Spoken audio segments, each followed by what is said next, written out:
You're still watching TVC Breakfast. Now we go to this very, very important conversation. Ensuring strong voter participation ahead of the 2027 elections is vital for the legitimacy of Nigeria's democracy. And the recent by-elections in Rivers State highlight a growing problem.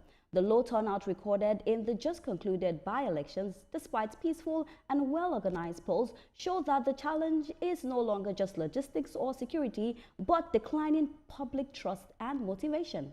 Ahead of 2027, rebuilding trust, ensuring inclusive and competitive elections, and strengthening civic education are very essential. People must see the link between their votes and everyday issues like road, healthcare, and local development. Joining us via Zoom for this conversation is Public Affairs Analyst Dr. Ambrose Ibokwe. Good morning, sir. How are you doing? Good morning. The name is Iboke. You're dashing me a W inside. All right. Dr. Ambrose Ibokwe, good morning once again. Thank you for joining us. Imboke. Okay. All right. Thank you for joining us on the show this morning. I know you're all the way in Enugu, if I'm correct. Yes, okay. Sure, I am. All right. So let's just go straight into this very important conversation. We all saw the by-elections that happened, over the weekend. But one thing that was a problem is the low voter turnout. At the end of the day, it's our responsibility to go out and vote. No one is begging you to do it. It's actually your civic responsibility. We're looking at 2027. If we're seeing this happening, this is a test, to see how 2027 will be. If we're seeing low voter turnout, it seems like people are not trusting the system again. So the conversation has moved away from, security to logistics, but now going to people believing their votes will count. Mr. Ambrose, if you want to touch this for me, what are some of the things that, we as Nigerians and also INEC has to put in place to gain that voter trust again?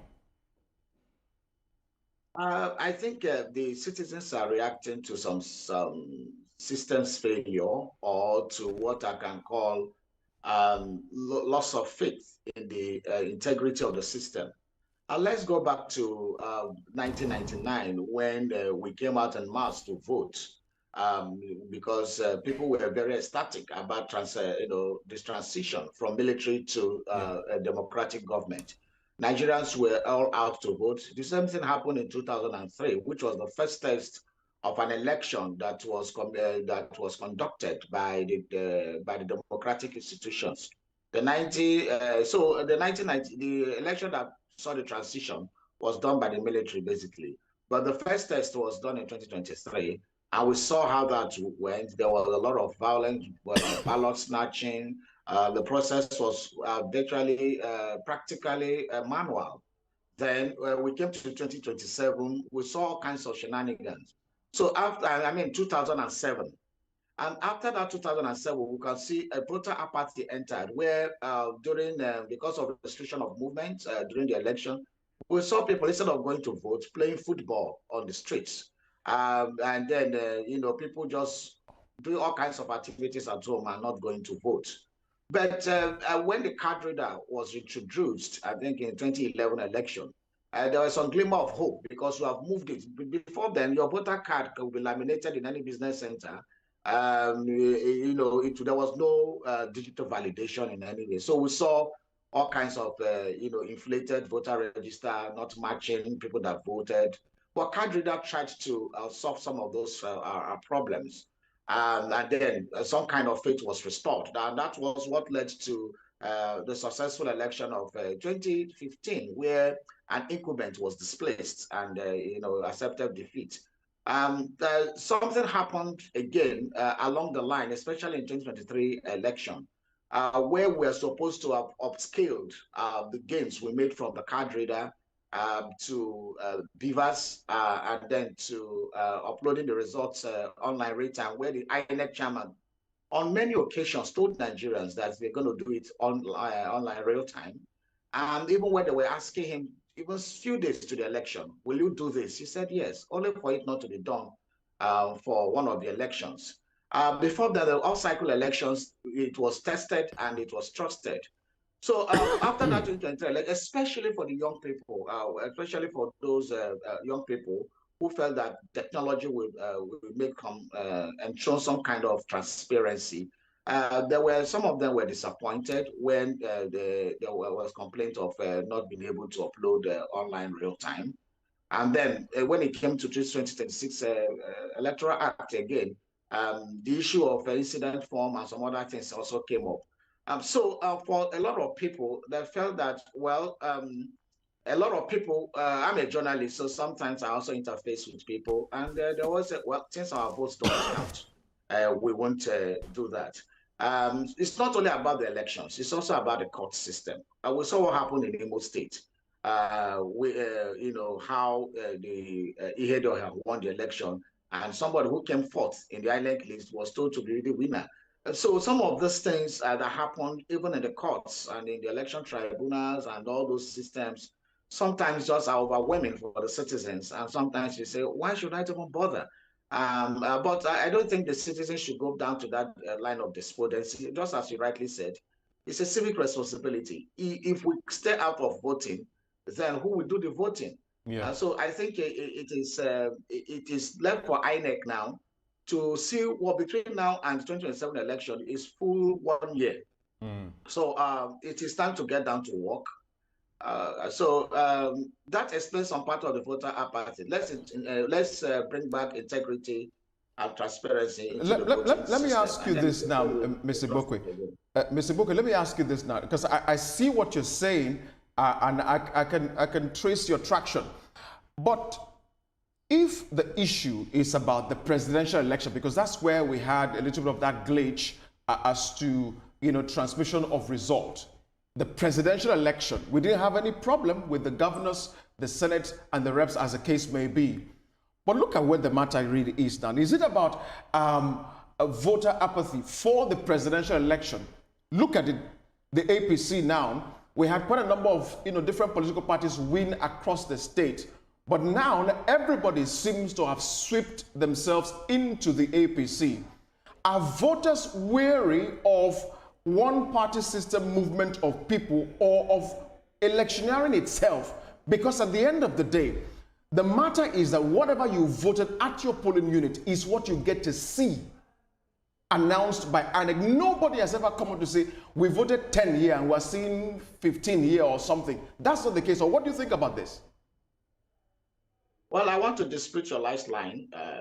There have been a lot of cases where people voted 10 and saw 50 in INEC announcements. So it is in fact, it's a very common characteristics of our electioneering, where votes are inflated, where even registered voters, are fewer than the number of, votes, declared by INEC. So this is not recent. I mean, this is not uncommon. So I wonder why you're saying that people have not said that. Even in the last, if you follow the tribunals and the courts in the last election, with some mutilated result sheet, which is across all board, So our electoral system, this is not about party or not. Our electoral system is still very, very fragile. Our electoral system is still very due to manipulation. For example, why should INEC accept ECA 8 forms that are mutilated for any reason? I mean, we see that being accepted, being uploaded to IRF, and not rejected even at the collation time. And so these are the issues. When voters want to vote, when they look at the electoral system, basically, most people don't distinguish between presidential election or local government election. And they just look at the system as a holistic structure to say, oh, okay, this system did not allow this system allows that. So it's not about the presidential election or governorship election. But that seems to be where we have a lot of problem now, and at the end of the day, everybody's looking at the presidential election alone.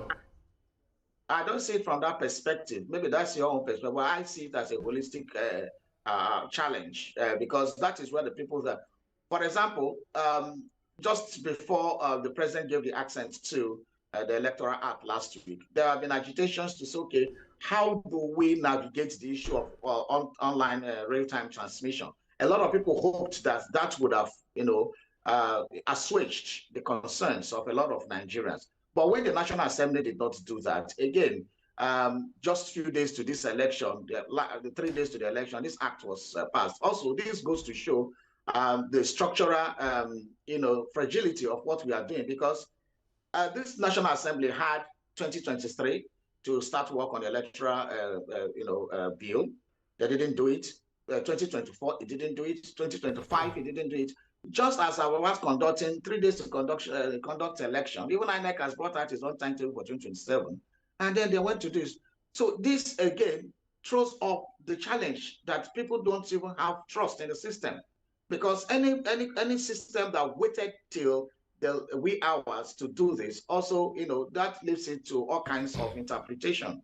And so that is it. So it is a problem of faith or trust in the integrity of the system. And that is why whether all the parties become APC, whether all of them becomes PDP or ADC, the problem is not the party affiliation. The problem is not even about the individuals who are contesting.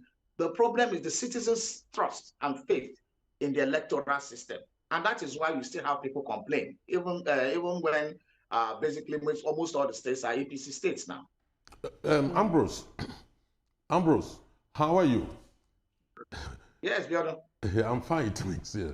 Now, I can see some of your points. I mean, you've tried to trace the improvements, the problems we had in the past, ballot snatching and all that, and how we've been able to resolve all that through BVAS. I think you've given a fair assessment in that regard.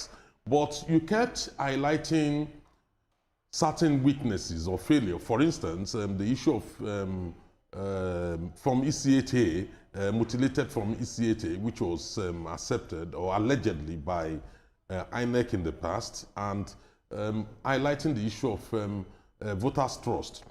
Now, the issue is this. We think we are expecting 100% total compliance, in terms of elections, so that everything runs smoothly, there is no problem, nothing. But the law emphasizes the fact that you only need substantial compliance with the electoral laws. You cannot have 100% everything hunky-dory. Just like in the US, name the country, you do not have that. So the issue of voters' trust may not be as a result of one case or as a result of court decisions going against people. It could also be an emotional thing for people. Nobody likes to lose elections. Then you highlighted the issue, you mentioned it at least not less than 4 or 5 times, the issue of real-time voting. There's nothing called real-time voting in Nigeria, because real-time voting involves the use of electronic voting machine, and the moment you press it, on the scoreboard, the numbers keep changing, as people are voting. What we are calling real-time voting in Nigeria, I think it's part of the error we are making, when the whole debate came up, we did not explain to Nigerians, particularly as journalists. What we are doing is what they call optical scanning system, which is done in America. That is, you take the results, everybody, the presiding officer have signed the result, all the polling agents have signed, then you scan it. Then you try and send it to the high rev. Even if you don't have any signal, at the nearest or possible place where you have signal, then it will go. It's called optical scanning system. But we kept talking about real-time electronic transmission of results. That is not real-time. They are totally different. And that is where many voters get confused. And that they think what they should be seeing is the result changing as people are voting. But that is not the case. And in terms of electronic voting, INEC, particularly electronic transmission of results, on this very latest election, they transmitted the results, electronically, just like the voters expected or demanded. But that did not change the outcome of the election, because many of those advocating, particularly the opposition parties, were expecting that the situation would change. That is, maybe because they were not transmitting results electronically. That's why they've been losing the election. But we have seen it. Yet, they still lost the election. So I think the issue may not be about real-time voting. It could be some other issue. I can give you an example. In the case of this last election in Abuja, INEC made a mistake, and I'll tell you what the mistake is. They did polling unit splitting as a result of the fact that some polling units had more than 1,250 people. They have almost 2,000 people, so they need to create a new polling unit nearby. But that was not properly communicated, to the voters, so that at least 24 or 48 hours before that election, voters can go and check whether they are still in their polling unit, particularly the affected polling units. INEC would have communicated that better. I don't think that was properly done in that situation. So some people, even though they were able to vote, but some people kept moving around trying to locate where their polling unit is. So there were some little mistakes which we can improve on, no doubt about it. But the issue of people not coming out to vote, could it not be as a result of the fact that the political parties failed to play their role in terms of mobilizing, voters to come out and vote? We were busy discussing real-time transmission of results, which we know is not true, but a construct of the opposition politicians. And then we got engaged in that instead of mobilizing voters to come and vote. And because of that, we've seen a low representation. That's my own perspective of this. Okay. Some of your points are valid, but my submission, I didn't talk about electronic voting. In fact, it didn't even come up in most of the conversations, even to the signing of... No, real time. You use the word real time. A real-time transmission of results, not voting. There are two different things. Yes. Real-time transmission of results means when elections are concluded in a polling unit and the results are count forms ECA as is filled, the result sheet is ready, you take the picture as you have described, you send it, and in on-time, real-time, it transmits to the IREF. That is what people are talking about. And that was done. We are past beyond whether it's working or not, where 2023 it was done.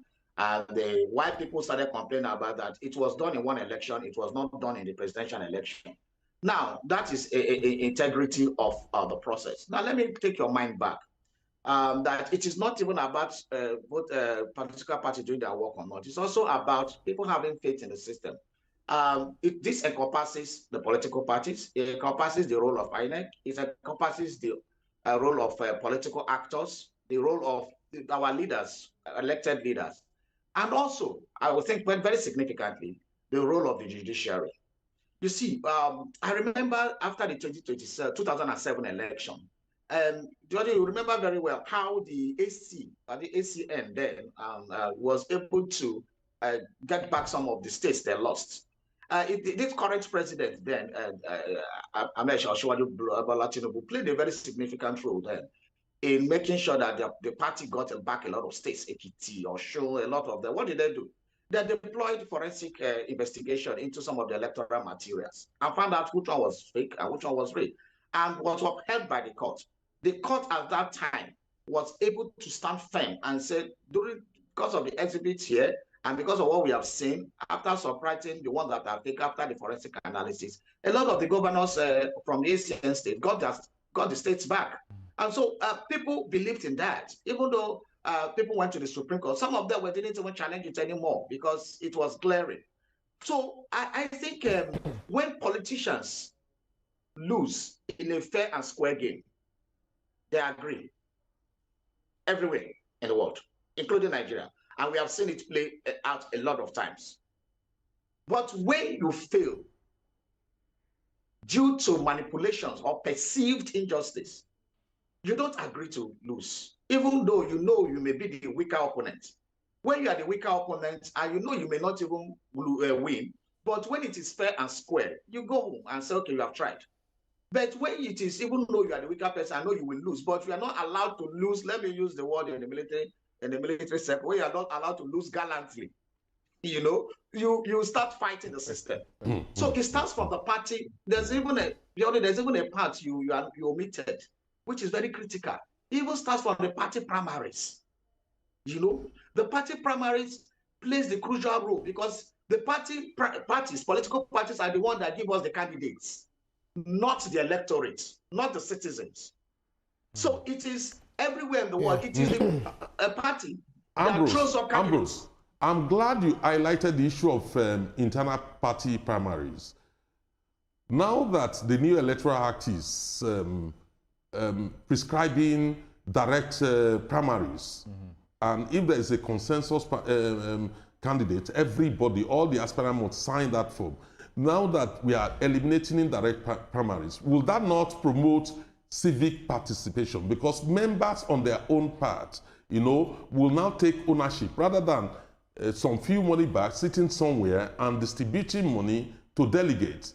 Now it will make it more difficult. Would you think that's an improvement if implemented? That's the direct primaries, an improvement in the situation that would drive civic participation. I love your last caveat, if properly implemented. And that has been the bane of the Nigerian problem. Because I keep on telling people, there's nothing even wrong with the Electoral Act of 2006 or that made us do the 2007 election if it was properly implemented. If the Electoral Act of 2022 was properly implemented, there's nothing wrong with it. We can run with it and run the election fine. If the election of Act of 2026 is properly implemented, it is fantastic. Even our constitution, we're one of the best worded constitutions in the world. But the problem has always been the failure of the people entrusted with the responsibility to run this process. And because of, just like in every other sector of our life, in most things, there are no consequences, especially in politics.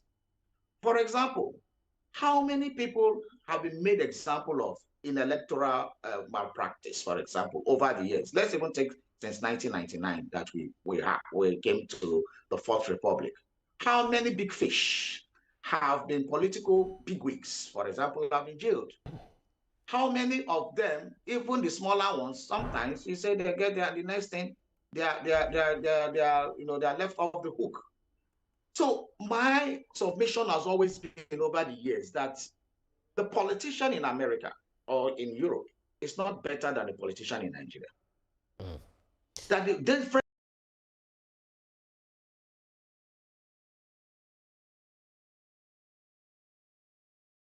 If you do, you will go in for it. Yeah. You will lose your office, not only losing your office, you may go to jail. Look at what is happening about the Epstein files everywhere. But here in Nigeria, there are so many people above the law when it comes to electoral matters. So if there are no consequences, nothing will change. Yeah, Mr. Iboke, you've actually made. Can you hear me, Mr. Iboke? Nothing will change. Right. Looking at some of the noticeable drops, talking about the 3 election cycles that we had, back in the day, we had from about 46% in 2015 to roughly 35% in 2019 and about 27% in 2023, talking about voter turnout, which actually dropped, so drop in voter turnout. But the question there is that people have been arguing, even civic, civil society organizations, they've been arguing that civic participation should go beyond casting ballots. For instance, we should talk about covering community organizing, policy advocacy, and holding elected officers accountable between elections. So the culture of voting, when we finish voting, we go back to our cocoon and then we start waiting for the next election without adequately engaging, the government, asking questions and calling for accountability. Do you not feel that this is one of the problems that we have as Nigerians, or let's say the electorate? I agree with you. One of the words I always use for Nigerian citizen in terms of citizen engagement is that we are docile people.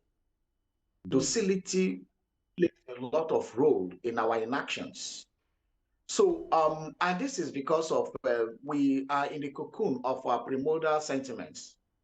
So we don't want to hold political leaders accountable because maybe the person, the incumbent, is a member of our political party, so we'll look the other way, or is even a member of our ethnic group, or even cases like religion plays a role.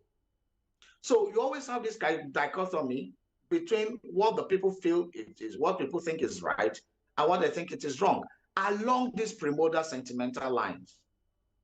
And because of that, the citizens have not been able to come together to hold responsibility. For example, even those who have asked questions, you are declared enemy of the government.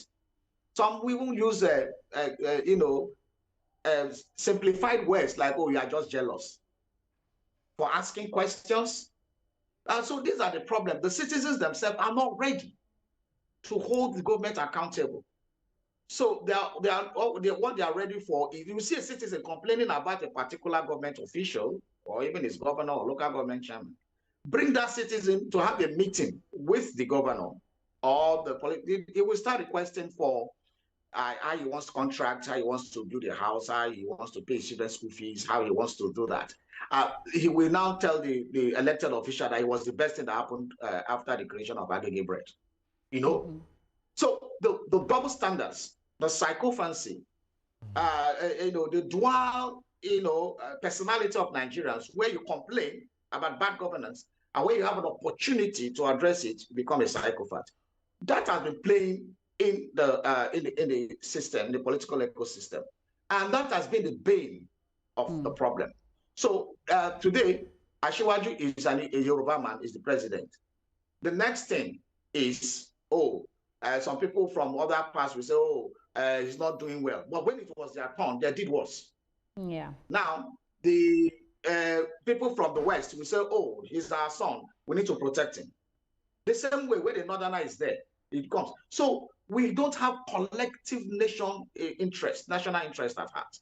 We are still in the cocoon of us. So that has been the problem. And that will continue to be a problem until we are able to come together and synthesize our national interest. Hence, Mr. Iboke, that's where the problem really is. It's not only about focusing on election day and accountability, as the case may be, speaking to civic participation. It's about holding governance to account at all levels so that we only stop pointing our hands to the presidential elections alone. I mean, that's just, I wish we had the time to really discuss more further with you, Mr. Iboke, this morning. All right. I wish you had the time to have you, answer this question for us. Or do you just want to touch it quickly, Mr. Ambrose? Do you want to touch that question quickly? Exactly what I've said. And if you've seen most of my outings on national TV, I always say that citizen engagement is low because people just feel after election or you feel bad, you go and sit down in your place. It is not done. Even from our religious organizations, that we don't have that in mind. And Nigerians should begin to think about it. All right. Thank you so much. We have to go now. Thank you so much, my fellow journalists. Thank you for those great insights. Thank you. Thank you, Mr. Iboke. Thank you for having me. Thank you, Ambrose. All right.